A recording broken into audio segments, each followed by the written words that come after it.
اسلام آباد میں تعینات برطانوی ہائی کمشنر الیگزینڈر کے مشرف دور کے مشیر قومی سلامتی طارق عزیز کے ساتھ ملاقات کی خبریں آئی ہیں۔ اس ملاقات کی تفصیل طارق عزیز کے ذرائع سے باہر آئی ہیں، جس کے مطابق برطانیہ نے پاک بھارت کشیدگی ختم کرنے کے لیے دوبارہ سرگرم ہونے کا فیصلہ کیا ہے۔ برطانوی قائم مقام ہائی کمشنر نے طارق عزیز سے مشرف دور میں بھارت سے تعلقات کی بہتری کے لیے اٹھائے گئے اقدامات پر بریفنگ لی۔ ہائی کمشنر نے اعتراف کیا کہ مشرف دور میں پاک بھارت تعلقات میں بہتری آئی تھی، کیونکہ دونوں ملکوں کے درمیان مسئلہ کشمیر پر بات چیت شروع ہو گئی تھی۔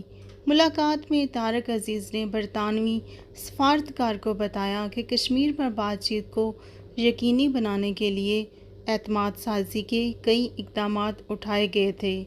کانگریس حکومت کے قومی سلامتی کے مشیروں ایس کے لامبا اور برجیش مشرا کے ساتھ ان کی بات چیت چل رہی تھی، جس کے بعد مظفر آباد سری نگر بس سروس کا آغاز ہوا تھا اور سیالکوٹ جموں بس سروس کی تجویز بھی زیر غور تھی۔ تجارتی معاملات پر بھی بات چیت چل رہی تھی۔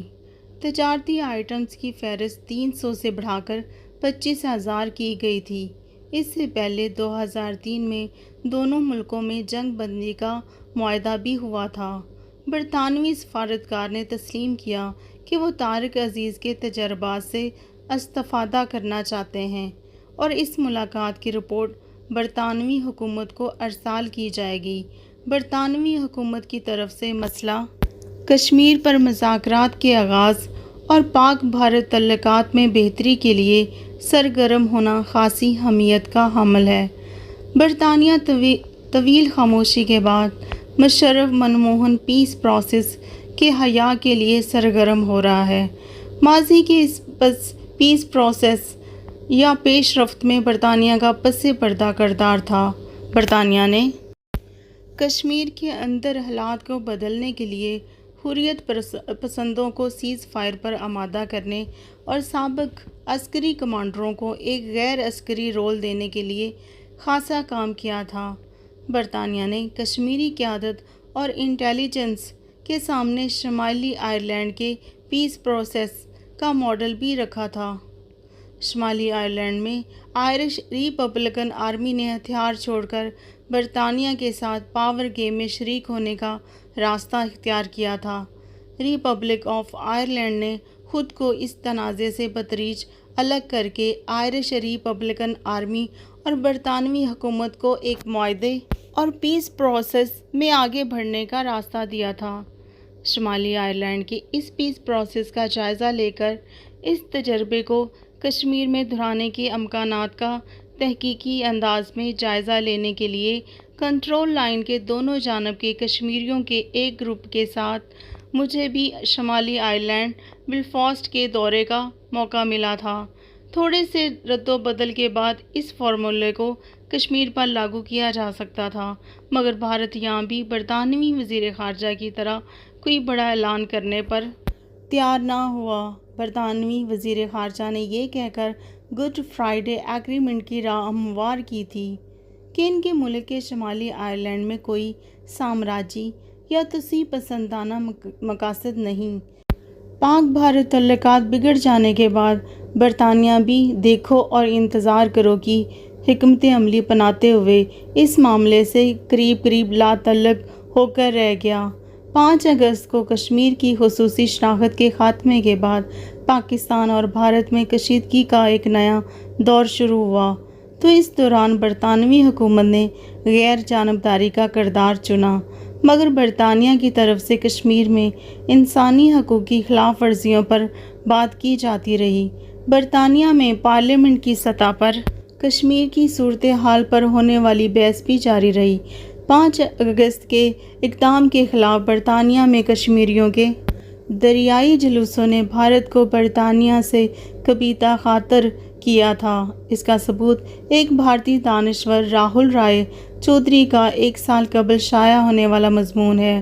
برطانیہ بھارت تعلقات میں کشمیر فیکٹر کے عنوان سے لکھے گئے اس مضمون کا ایک جملہ چونکا دینے والا تھا کہ برطانیہ اور بھارت کے تعلقات میں مضبوطی آ رہی ہے، مگر کشمیر کا مسئلہ ان تعلقات کی راہ کی ایک بڑی مشکل ہے۔ اس کے لیے ایلیفنٹ ان دا روم یعنی کمرے میں ہاتھی کی اصطلاح استعمال کی گئی تھی، گویا کہ کشمیر ایک ایسا مسئلہ ہے جس کو نظر انداز کرنا برطانیہ کے لیے ممکن ہی نہیں۔ اس مضمون میں کہا گیا تھا کہ 5 اگست کے بعد بھارت کی سیکیورٹی اسٹیبلشمنٹ کو شک ہے کہ برطانوی حکومت کسی نہ کسی انداز سے پاکستان کے موقف کو تقویت پہنچا رہی ہے۔ اس کی ایک وجہ برطانیہ میں کشمیری اور سکھ کمیونٹی کی سرگرمیاں بھی ہو سکتی ہیں، جبکہ پاکستان کا شکوہ رہا ہے کہ برطانیہ نے مسئلہ کشمیر کے تاریخی عمل کا ایک مرکزی کردار ہونے کے باوجود بھارتی اقدام کی مخالفت اور مزاحمت نہیں کی۔ مشرف اور منموہن پیس پروسیس میں امریکہ سمیت یورپی ملکوں کے ساتھ ساتھ برطانیہ کا پس پردہ کردار بھی کم اہم نہیں تھا۔ اس پیس پروسیس کی بڑی خامی یہ تھی کہ ابھی کشمیر کے سیاسی پہلو پر بات چیت شروع نہیں ہوئی تھی کہ مذاکرات کے تار ٹوٹ گئے تھے۔ دوسری یہ کہ سارا عمل وزارت خارجہ کی فائلوں اور جکڑ بندیوں سے بالا جاری تھا، جس سے کئی حلقوں میں شکوک و شبہات جنم لے رہے تھے۔ سرکاری چینل سے باہر جاری رہنے والے عمل کی وجہ سے جب یہ ڈی ریل ہوا تو کوئی اسے بچانے اور اس کی ذمہ داری قبول کرنے کے لیے آگے نہیں بڑھا، اور پیس پروسیس کی لاش مدتوں بے گور و کفن پڑی رہی۔ سرکاری فائلوں اور میزوں پر طے ہونے والی چیزیں شملہ معاہدے کی طرح ناپسندیدہ ہی کیوں نہ ہوں، مگر ان کو حکومت اور خارجہ وزارتیں آنرشپ دینے پر مجبور ہوتی ہے، جبکہ نامعلوم اور پس پردہ ٹریک ٹو ڈپلومیسی لاوارث ہوتی ہے۔ طارق عزیز جنرل مشرف کے پرنسپل سیکرٹری اور قومی سلامتی کے مشیر ہونے کے ساتھ ان کے کلاس فیلو اور گلاس فیلو کے طور پر بھی مشہور تھے۔ انہیں مشرف حکومت کی بھارت اور کشمیر پالیسی کا حکمت کار بھی سمجھا جاتا تھا۔ اس مختلف تحقیقی رپورٹس کا نچوڑ مشرف کے 4 نکاتی فارمولے کی صورت میں سامنے آیا، جو کچھ یوں تھا: کشمیر کے تمام حصوں کی ڈی ملٹرائزیشن، سرحدوں کی تبدیلی کے بغیر خطوں میں آمد و رفت کی بحالی، اقتدار اعلیٰ کے بغیر سیلف گورننس، اور پاکستان، بھارت اور کشمیری قیادت کا خطے پر مشترکہ کنٹرول یا نگرانی۔ طارق عزیز کے ماضی کے ان تجربات اور اس بصیرت سے فائدہ اٹھانے کا مطلب یہ ہے کہ برطانیہ ایک بار پھر مشرف منموہن پیس پروسیس کے ٹوٹے تار جوڑنے پر آمادہ اور مائل ہو رہا ہے۔